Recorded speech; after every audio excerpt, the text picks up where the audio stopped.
একটি বিদেশি পিস্তল, 17 রাউন্ড গুলি পেয়েছি। এছাড়াও ট্রেনিং এর যে বিভিন্ন সরঞ্জাম থাকে, যেমন খেলনা, AK-47, রাইফেল, পিস্তল, হ্যান্ডকাপ, এরকম অনেক কিছুই পাওয়া গিয়েছে। নেত্রকোনা সদরের ভাষাপাড়া গ্রামের নিরিবিলি এই বাড়িকে জঙ্গি আস্তানা হিসেবে সন্দেহ করে পুলিশ।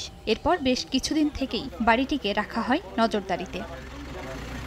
শনিবার বিকেলে বাড়িটি ঘিরে ফেলেন পুলিশ সদস্যরা। খবর দেওয়া হয় এন্টি টেরোরিজম ইউনিটকে। পরে বাড়িটিতে ঢুকে বিদেশি পিস্তল, 17 রাউন্ড গুলি ও বুলেট প্রুফ জ্যাকেট উদ্ধার করা হয়। এলাকাবাসী বলছেন, সবসময় বন্ধ বাড়িটিতে থাকতো না মানুষজন। এদিকে যে আসা যাওয়া করছি, কোনোদিন দেখি নাই, মানে গেট খোলা, সবসময় বন্ধ থাকে, আর লুকো থাকে না। পুলিশ বলছে, বোম ডিসপোজাল ইউনিটের সদস্যরা আসলে বাড়িতে আবারও তল্লাশি শুরু হবে।